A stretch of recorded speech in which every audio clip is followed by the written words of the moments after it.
The USB drive hit the marble floor with a soft click that echoed through the empty executive suite like a gunshot in Juan Lim's mind. He'd been careless, exhausted from 18-hour days, managing both his legitimate real estate empire and the darker operations that funded it. He'd let the encrypted device slip from his fingers. Evidence of his rival's embezzlement operation, worth millions, dangerous enough to start a war between organizations, now skittered across polished stone. Before he could retrieve it, small brown fingers picked it up. "You dropped this, mister." Juan froze. A child stood before him, black, maybe 5 years old, wearing a faded purple shirt that hung past her knees like a dress. No shoes. Hollowed cheeks that spoke of too many missed meals. 2 puffs of natural hair decorated with mismatched plastic beads. Eyes too knowing, too wary for someone so young. She held out the USB drive with both hands, like an offering. Behind her, frantic footsteps approached. A woman's voice, breathless with panic. "Layla, baby, I told you to stay in the break room." Juan's carefully controlled world tilted on its axis. Monica Harris burst into the executive suite, her heart hammering against her ribs with the force of absolute terror. This was it. She was going to lose this job, the best paying of her 3 jobs, the one that kept the lights on in their apartment, the one that put any food at all on the table for Layla. "I'm so sorry, Mr. Lim," she stammered, reaching for her daughter's hand. "She was sleeping, I swear. I just turned my back for a second to clean the conference room and it's fine." Monica's words died in her throat. She'd worked as the night janitor at Lim Enterprises for 3 months and had never spoken directly to the owner. Juan Lim existed as a distant figure. Expensive suits in the hallways, curt nods, a man whose presence made even senior executives straighten their spines and lower their voices. Now he stood less than 6 feet away, and Monica understood the fear. He was young, maybe early 30s, tall for a Korean man, black hair styled in a modern undercut, sharp jawline, eyes so dark they appeared black in the low lighting. A white dress shirt with the top 4 buttons undone revealed smooth skin and the edge of a tattoo curling up the right side of his neck, something fierce and elegant. Despite the late hour past midnight, he looked perfectly composed except for the faint shadows beneath those intense eyes. Powerful, dangerous, the kind of man Monica's instincts screamed to avoid. "Mama, he dropped this." Layla held up the small device, oblivious to her mother's panic. "I gave it back. You always say we got to return things that aren't ours." "That's right," Juan said, his voice softer than Monica expected. He crouched down to Layla's eye level, moving with controlled grace. "Thank you for being honest." Layla took a small step backward, pressing against her mother's legs. Her fingers found the worn fabric of Monica's work uniform, navy blue scrubs bearing the janitorial company's logo. "What's your name?" Juan asked. "Layla Marie Harris," the little girl whispered. "I'm 5 years old. My birthday was last month, but we didn't have cake 'cause—" "Layla," Monica's voice came out sharper than intended. Heat flooded her cheeks. The last thing she needed was her daughter announcing their poverty to her employer. But Juan's expression didn't change. He straightened, slipping the USB drive into his pocket, then studied Monica with unsettling focus. She resisted the urge to check her appearance. She knew what he saw. A 26-year-old woman aged by struggle, her warm amber skin dull from exhaustion, natural hair pulled back in a simple bun beneath her work cap, dark circles under light brown eyes that used to be bright. "You bring your daughter to work every night?" he asked. Monica lifted her chin. Pride was all she had left. "I can't afford childcare on night shift wages. She sleeps in the break room. She doesn't touch anything, doesn't make noise, doesn't get in the way." "If that's a problem, how old are you?" The question caught her off guard. "What?" "Your age. 26. Why does that matter?" "Single mother." Monica's jaw tightened. "My personal life is none of your business, Mr. Lim." Something flickered in those dark eyes. Not offense, but something else. Interest, maybe. Or recognition. "You're right," he said. "I apologize. That was inappropriate." He glanced at Layla, who had pressed her face against Monica's hip, peeking out at him with cautious curiosity. "Does she eat dinner before you bring her here?" The question landed like a physical blow. Monica felt Layla tense against her. "We manage," Monica said, her voice cold. "That's not what I asked." "We manage." Each word came out clipped, defensive. "Is there anything else, Mr. Lim?" "I have 4 more floors to clean before my shift ends at 6. Juan was silent for a long moment. Monica watched something shift behind his carefully controlled expression, a crack in the facade, gone so quickly she might have imagined it. "No," he finally said. That's all. Have a good evening, Miss Harris. He knew her name. Of course he did. He probably knew every employee's name. That's what powerful men did. Monica took Layla's hand and turned to leave, her pulse still racing. Miss Harris. She paused, but didn't turn around. The break room refrigerator, Juan said. There's food in there. Leftovers from the executive meetings. It gets thrown out at the end of each week. You're welcome to take what you need. Charity. Monica's throat tightened with humiliation and hunger that warred inside her chest. We don't need...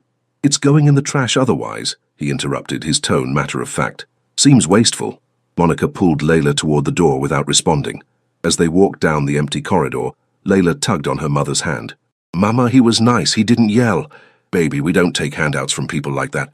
People like what? Monica didn't have an answer that a 5-year-old would understand. People with power. People who always wanted something in return. People who made you feel small just by existing in the same space. But later that night, after she'd cleaned 3 more floors and Layla had fallen back asleep on the break room couch, Monica found herself standing in front of the refrigerator. Inside were containers of catered food, Korean barbecue, expensive salads, fresh fruit, sandwiches from the upscale deli 2 blocks away. Her stomach growled traitorously.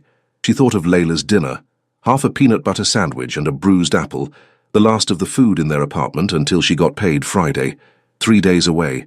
Monica's hand trembled as she reached for a container of fruit.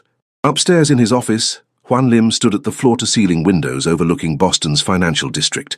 The city glittered beneath him. Lights and power and money.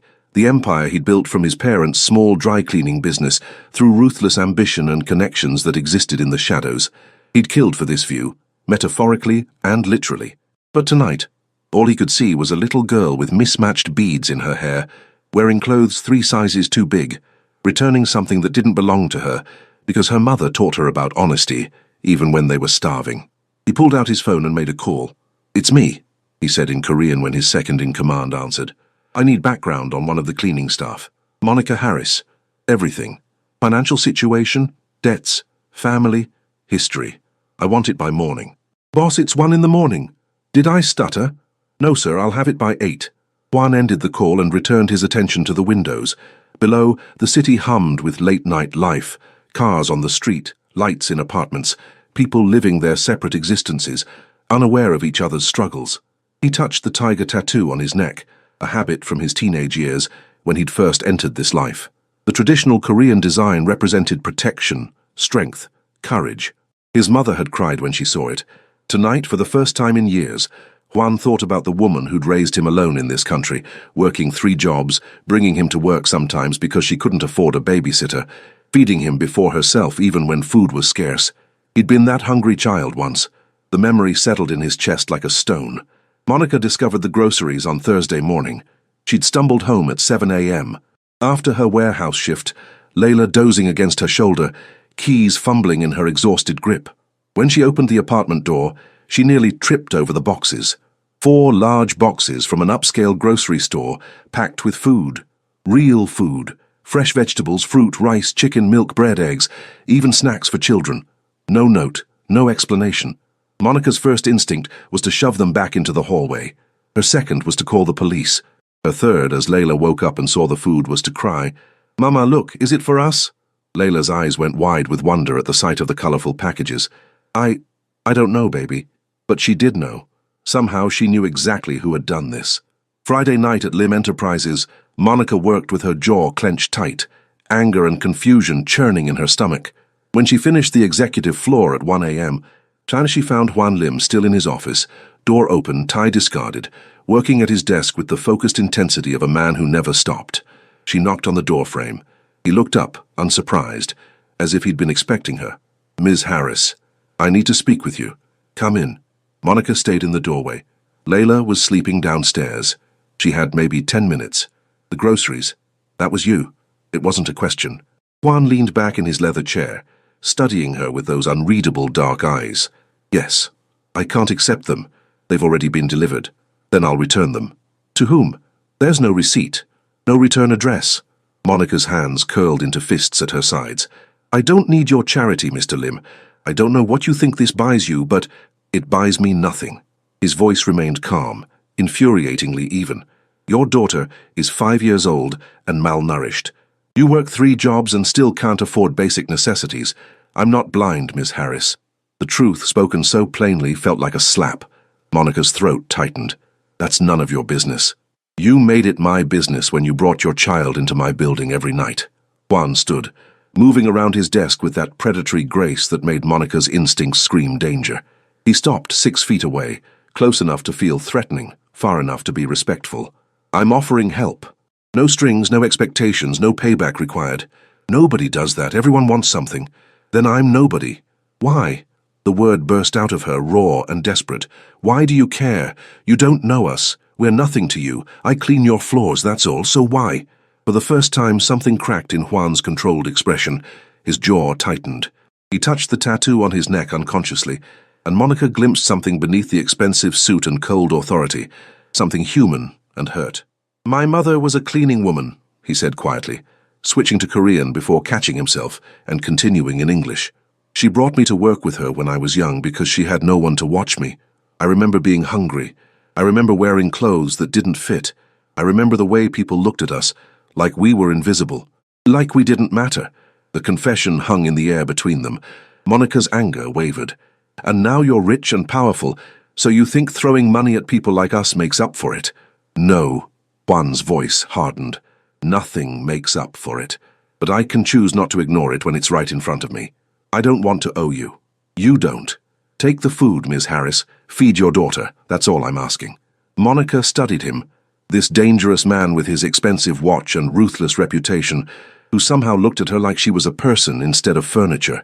In 3 months of working here, no one else had even learned her first name. "Just the food," she finally said. "Nothing else." "Agreed." She turned to leave, then paused. "Thank you," she forced out, for seeing us." When she left, Juan returned to the windows. He pulled out his phone and texted his assistant. "Order more groceries. Same address. Weekly deliveries. Add children's vitamins and clothes for a 5-year-old girl, size small, and toys, educational ones." The response came immediately. "Budget limit?" Juan stared at the question, then typed, "No limit." 2 weeks later, Layla appeared at Juan's office door holding a piece of paper. "Mr. Juan?" Her small voice echoed in the hallway.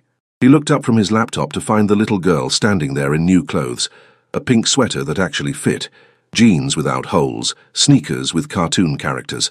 Her hair was styled in fresh braids. She looked healthier, her cheeks less hollow, eyes brighter. "Layla, does your mother know you're up here? She's in the bathroom on floor 2. I wanted to give you this." She walked forward and placed the paper on his desk. A drawing. Crayon on white paper. 3 figures holding hands, a tall man in black, a woman with brown skin and curly lines for hair, and a small girl between them. Hearts floated around them. At the bottom, in careful letters, "Thank you, Mr. Juan." Something shifted in his chest. Warm and unfamiliar and terrifying. "You drew this for me?" "Uh-huh. Mama says you're the reason we have food now. And my new shoes." She pointed at her feet proudly. "They light up when I walk. See?" She stomped, and the sneakers flashed purple and blue. Juan found himself smiling, actually smiling for the first time in months. "They're very nice shoes. Do you like the picture?" "I love it. Thank you, Layla." Her answering grin transformed her entire face. "Mama says I gotta be polite and grateful. So, thank you. For the food and stuff. You're welcome. Are you nice?" "Mama says I shouldn't trust people just 'cause they give us things, but you seem nice." The question was so direct, so innocent, that Juan didn't know how to answer. Was he nice? He'd done things that would send him to prison for life. He'd hurt people, ordered deaths, built an empire on violence and fear. But looking at this child with her handmade drawing and light-up shoes, he wanted to be. "I try to be," he finally said. "Sometimes." "That's okay. Mama says trying is important." Layla tilted her head, studying him with that unnerving wisdom children sometimes possessed. "You look sad." "Are you sad?" "Layla Marie." Monica's voice carried from the hallway, sharp with panic. "Uh-oh, bye, Mr. Juan." Layla darted toward the door, nearly colliding with her mother. Monica appeared, breathless, work gloves still on. "I'm sorry, I told her to stay. She brought me a gift." Juan held up the drawing. "I'm honored." Monica's expression softened as she looked at the crayon figures. Something passed over her face, complicated and conflicted. "Come on, baby," she said to Layla. "Let Mr. Lim work. As they left, Juan heard Layla's voice echo back. I like him, Mama. He has a nice smile. Don't get attached, Monica replied quietly. People like him don't stay in lives like ours. Juan stared at the drawing for a long time after they left. Then he cleared a space on his bookshelf, between photos of his parents and his Harvard business degree, and propped it up where he could see it from his desk. The tiger on his neck seemed to burn. Absolutely not. Monica stood in Juan's office 3 weeks after the groceries started arriving, arms crossed, exhaustion written in every line of her body. It was 2 a.m. on a Tuesday. Layla slept downstairs in the break room, but Monica had been summoned upstairs by a text from her supervisor. Mr. Lim wants to see you.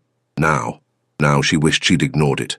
It's a legitimate job offer, Juan said calmly. Daytime administrative assistant, 9 to 5, Monday through Friday. Triple your current combined salary from all 3 jobs. Health insurance, paid time off. Working for you. Working for Lim Enterprises, yes. Doing what exactly? Monica's voice dripped with suspicion. I don't have office experience. I barely finished community college before I had Layla. What could you possibly need me to do that's worth that kind of money? Juan's jaw tightened slightly, the only sign of frustration. General administrative support. Filing, scheduling, correspondence. Tasks you can learn. The position is real, Miss Harris. I'm not inventing charity disguised as employment. Then why me? You could hire someone qualified. Because you work harder than anyone in this building. Because you show up every night without fail, regardless of exhaustion. Because you're intelligent and organized and capable. He paused. And because your daughter deserves to see her mother during daylight hours. The last part hit home. Monica's resolve wavered. She hadn't put Layla to bed at a normal hour in months, hadn't read her bedtime stories, or helped with the preschool homework that was starting to pile up, hadn't been present for anything except exhausted good mornings before collapsing into bed. There's a childcare center, Juan continued, on the 3rd floor, for employees' children. Layla could stay there during your shift. Qualified teachers, activities, meals provided. There's no childcare center in this building. There will be by Monday. I'm having the space converted this weekend. Monica stared at him. You're creating an entire childcare center for one employee. For any employee who needs it, you're simply the first who will benefit. It was too much, too generous, too perfect. Monica's instincts screamed that this couldn't be real, couldn't be without strings attached. Men like Juan Lim didn't just hand people new lives out of kindness. What do you want from me? She asked quietly. Really? Because this, all of this, nobody does this expecting nothing in return. Juan stood and walked to the windows overlooking Boston. His reflection in the dark glass looked younger somehow, less controlled. When I was 7, he said, speaking to the city rather than to her, my mother worked as a seamstress in a factory in Los Angeles, 12-hour shifts, 6 days a week. One day she collapsed from exhaustion. The owner docked her pay for the time she spent in the emergency room. Monica remained silent. A man saw us at the hospital. Korean, older, owned businesses in Koreatown. He paid the bill, got my mother a better job, helped us find decent housing, asked for nothing. Juan turned to face her. Years later, I learned he was Yakuza, Japanese organized crime loosely affiliated with Korean operations, criminal by any definition, but to me and my mother, he was the reason we survived. So this is, what, paying it forward? This is me remembering what it feels like to be invisible, to be hungry, to watch your parent work themselves to death and still not have enough. His dark eyes met hers with uncomfortable intensity. I'm not a good man, Miss Harris. Don't mistake my help for virtue. But I can choose who I help and how. Right now, I'm choosing you and your daughter. The honesty, brutal and direct, cut through Monica's defenses more effectively than any amount of charm could have. I need to think about it, she said. You have until Monday. Monica took the job. By the following Wednesday, she was seated at a desk outside Juan's office, learning to manage his schedule and correspondence. The work was overwhelming at first, a completely different world from scrubbing floors. But Juan's assistant, a sharp-eyed Korean-American woman named Grace, trained her patiently. Downstairs, Layla thrived in the new childcare center. For the first time in her life, she had consistent meals, structured activities, and children her own age to play with. Monica watched her daughter bloom like a flower finally given water and sunlight, and slowly, despite every instinct screaming warnings, she began to trust Juan Lim. It started small. He asked about her day, actually listened to the answer. remembered details she mentioned in passing, brought Layla books when he noticed the little girl loved to be read to. One afternoon, Monica found him in the childcare center, sitting cross-legged on the floor, while Layla attempted to teach him a hand-clapping game. "No, no, Mr. Juan. You go," Layla demonstrated, her small hands moving in a complex pattern. "Like this. Then I go like this." Juan, dressed in a $3,000 suit, gamely attempted to follow along. He failed miserably. Layla dissolved into giggles. "You're terrible at this." Apparently. But he was smiling. That rare, genuine smile that transformed his entire face from dangerous to human. Monica stood in the doorway, throat tight with an emotion she couldn't name. When Juan noticed her, something passed between them. Awareness, warm and electric. "Mama, Mr. Juan is learning my game. I see that, baby. He's not very good." "Layla, that's not polite." "It's accurate," Juan said dryly, standing and brushing off his pants. "I have a conference call. Enjoy your afternoon, Layla. Bye, Mr. Juan, we can practice more tomorrow." As he passed Monica in the doorway, he paused. They stood close, closer than professional, and Monica caught his scent. Expensive cologne and something beneath it, warm and cedar-like. "She's a good kid," he said quietly. "She likes you. She doesn't usually take to people this fast." The feeling is mutual. Their eyes met and held. Monica's pulse quickened. "Thank you," she said, "for this, for all of it. I know I haven't said it enough, but you don't have to thank me, Monica." Her first name in his voice sent warmth through her chest. When had they crossed that line from Ms. Harris to Monica? "I want to," she insisted. "You changed our lives. I don't know how to repay that." "I don't want repayment." His voice dropped lower, intimate in the quiet hallway. "I just want you both to be okay." "Why?" The question came out as a whisper. "Why do you care so much?" Juan's hand lifted as if to touch her face, then stopped, falling back to his side. "I'm still trying to figure that out." He left before she could respond. That night, Monica lay in her actual apartment bed, no longer wondering if they'd be evicted, no longer choosing between rent and food, and acknowledged the terrifying truth blooming in her chest. She was falling for Juan Lim, and that was the most dangerous thing that could happen. Marcus appeared on a Friday afternoon. Monica was walking Layla home from work. Actual walking, not rushing between bus stops and job sites, when she saw him leaning against a car across from their apartment building. Her blood turned to ice. "Mama?" Layla felt her mother's hand tighten. "What's wrong?" "Nothing, baby. Keep walking." But Marcus had already spotted them. He pushed off the car and crossed the street with the swagger Monica remembered too well, the walk of a man who believed the world owed him something. "Well, well, look at you, Monica, moving up in the world." His voice dripped with false charm edged in threat. "New clothes, kid looks healthy. Got a better place now too, I hear." "Leave us alone, Marcus." Monica positioned herself between him and Layla. "That any way to greet your baby daddy?" Layla's small voice. "You're not my daddy." Marcus's expression darkened. "Excuse me?" "Marcus, please." Monica's voice shook despite her attempt at strength. "We don't want any trouble, just go." "Trouble?" "Nah, I'm just checking on my investment. See, word is you came into some money. Got a nice job, fancy office building downtown." He stepped closer. Monica smelled alcohol on his breath. "I'm thinking you owe me. I gave you that kid after all. You gave us nothing but bruises and empty promises. You signed away your rights to her. You have no claim here. I got a claim on whatever you got now." His eyes traveled over her, possessive and threatening. $5,000 should cover it, for back child support you never asked for. I don't have $5,000. Then your new boss does. I looked him up. Korean guy, loaded. Running some real estate empire. I'm sure he won't miss a few thousand to keep his pretty assistant's past quiet. Understanding clicked into place. "You're trying to blackmail me. I'm trying to get what's mine. You got 1 week, Monica. Cash, or I start making your life complicated." He glanced down at Layla with cold eyes. "Kids have accidents, you know. Would be a shame if something happened." Rage burned through Monica's fear. "Don't you dare—" 1 week. Marcus turned and walked back to his car.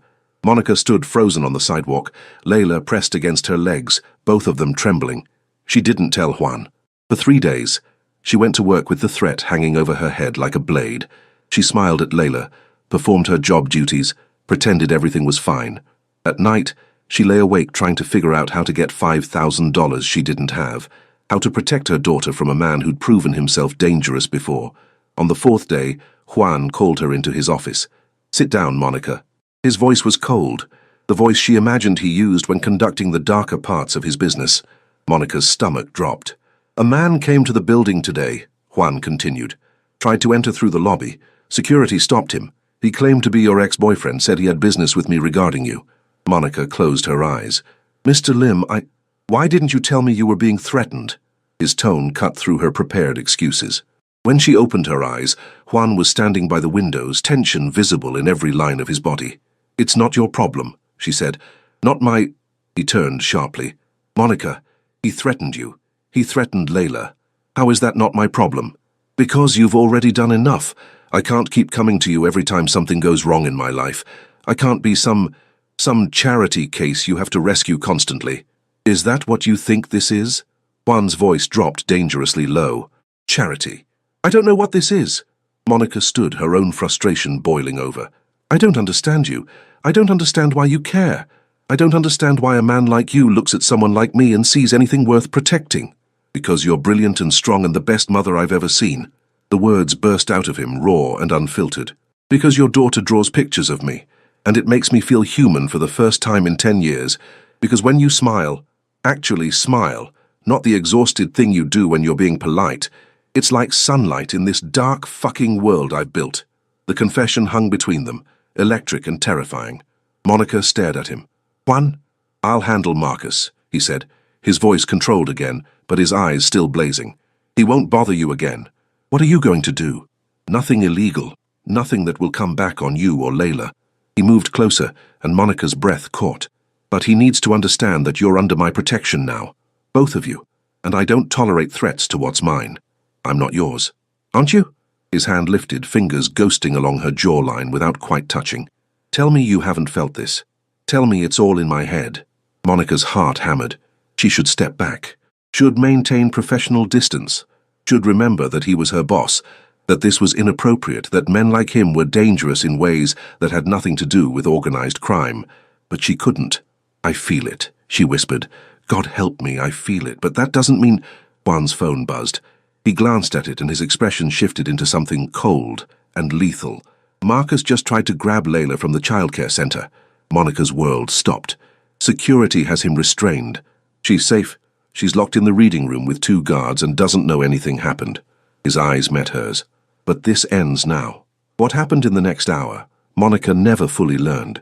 She held Layla in the reading room, while voices carried from somewhere below, heated Korean mixed with English, followed by silence. When Juan finally appeared, his suit jacket was gone, his white shirt slightly wrinkled. His knuckles bore faint marks that would bruise by morning, but his expression was calm. "He's gone," Juan said simply. "He won't be back. Ever." "What did you—" "Don't ask questions you don't want answered." He crouched down to Layla's level. "Hey, sweetheart, you okay?" "There was a mean man," Layla said, her voice small. "He said he was my daddy, but he's not. My daddy would be nice like you." Something cracked in Juan's expression. He pulled Layla into a gentle hug, and over the little girl's head, his eyes found Monica's. In that moment, Monica knew 2 things with absolute certainty.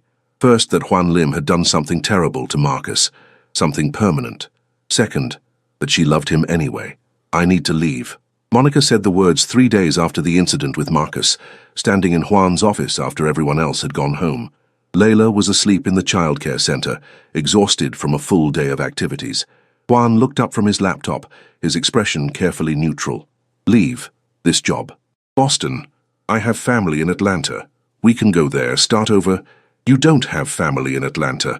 Your mother died when you were 19. You have no siblings, no cousins close enough to take you in." His voice remained even, but Monica heard the edge beneath it. "I know because I checked. You investigated me. The first night I met you, yes." No apology in his tone. "I needed to know if you were a threat. And am I? The most dangerous thing that's ever walked into my life." He stood moving around the desk with predatory grace, but not in the way I expected. Monica held her ground even as her pulse raced. "What happened to Marcus, Juan? He's alive. That's all you need to know. You hurt him. I neutralized a threat to someone under my protection. I'd do it again without hesitation." He stopped close. Too close. "Is that what this is about? You're afraid of me now?" "I'm afraid of what you make me feel," Monica admitted. I'm afraid that I saw you walk back into that room with blood on your knuckles, and all I felt was relief, gratitude, not horror. What does that make me? Human or broken? Monica. Her name in his voice always did something to her. Look at me. She did. Those dark eyes that had seemed so cold when they first met now held warmth that terrified her. I'm not a good man, Juan said quietly.